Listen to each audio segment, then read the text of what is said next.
Hi everyone, welcome back to the episode of Ask Dr. Nick. My name is Dr. Nick Schmidlkoffer and I work for the Neurologic Wellness Institute. And today's question is, how does the microbiome affect brain injury? And this is a really important question here because we have a lot of different types of brain injuries out there. Not only traumatic brain injury and concussion, but also strokes, whether that be ischemic strokes, where that leads to basically just a clot in an artery, versus a hemorrhagic stroke, where the blood vessel opens up and causes blood pooling in the brain. There are also other types of brain injuries, whether that be an autoimmune disease, multiple sclerosis, or maybe even ALS, or Lou Gehrig's disease, or amyotrophic lateral sclerosis. Epilepsy can be considered a brain disorder, brain injury as well. And so I want to discuss a paper that looks specifically at the microbiome in both animal studies and human studies regarding acute and chronic brain injury, and then possibly how diet is a role as well. And so before we begin, again, what is the microbiome for those that might not know? The microbiome is these basically 90% of the cells in or on our body are not our cells. They're actually bacteria, or they are cells of microorganisms that support our body. And so these microorganisms create the microbiome. We have microbiome on our skin, microbiome in our mouth, the oral microbiome. We also have microbiome in our gut. And so that's the main one I'm going to be talking about today, the gut microbiome. So if we go to the paper here, this is a pretty brand new paper here in September 2022. It's in the Frontiers of Neuroscience. It's called Diet, Microbiome, Gut-Brain Nexus in Acute and Chronic Brain Injury. It was, again, written in 2022. And here, if we just look at the abstract, it talks about how the gut microbiome and its relationship to human health has emerged as this facilitator maintaining healthy physiology. The contribution of the microbiome in modulating the gut-brain axis has gained significant attention recently, especially in epilepsy and Alzheimer's disease. The gut microbiome also contributes to acute brain injuries like strokes and traumatic brain injury. And we know a stroke basically is a traumatic brain injury, although it's a little bit different. The microbiome gut-brain communications are bidirectional. The microbiome plays two distinctive roles. It beneficially modulates the immune system and neuronal functions, or nerve functions, or brain functions. However, abnormalities in the microbiome can exacerbate neuronal damage or delay the recovery from acute injuries, whether that be a stroke or a traumatic brain injury.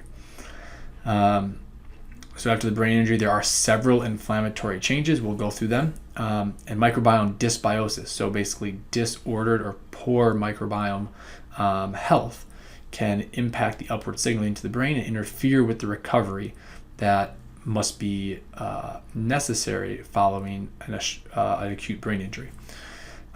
Therefore, diet is a superlative modulator of the microbiome and is known to impact the gut-brain axis, including its influence in acute and neuronal injuries. Okay, and so they're basically, in this review, they talk about the therapeutic importance of modulation by diet and by probiotics.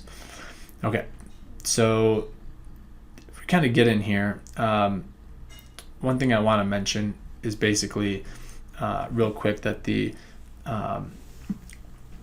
they're in this article, they're talking about how all these different bacterial species can produce different molecules, and those different molecules are going to support the health of us. The most notable one is these short chain fatty acids, especially butyrate. Okay, and butyrate producing bacteria are these types, and that not only helps support the brain, the central nervous system, but also helps support the gut itself. Real quick, I just want to add that butyrate is this 4-carbon molecule that is very similar to beta hydroxybutyrate. Beta hydroxybutyrate is a ketone body that is going to be produced when people are on a ketogenic diet.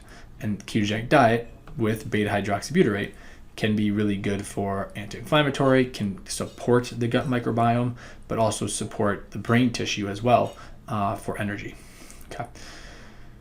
So if we scroll down here, I think it's this one. Yep, a beautiful picture. Okay.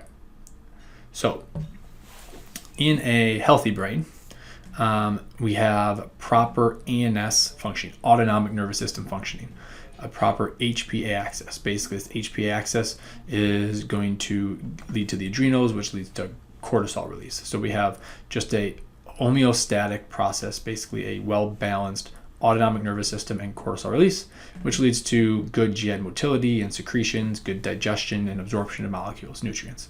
And the gut microbiome is healthy. With that high bacterial diversity, we also have support with short-chain fatty acids, but also neurotransmitters. That's another thing. So bacteria can actually make neurotransmitters like serotonin, or the happy, healthy hormone.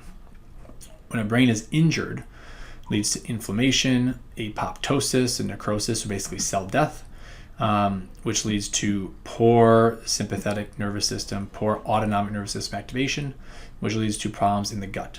At the same time, so these problems in the gut can lead to poor issues in the microbiome, whether those microbiome, whether they're opportunistic pathogens that are forming in the gut microbiome, or we decrease beneficial bacteria. Okay, and by having poor regulation over the gut and the gut microbiome, the microbiome becomes dysbiotic or dysbiosis, and that leads to this intestinal permeability. It leads to bacterial translocation into the blood, leads to leaky gut, all these terms that you may have heard of, and it can cause more inflammation in the injured brain. So it can basically be this cycle.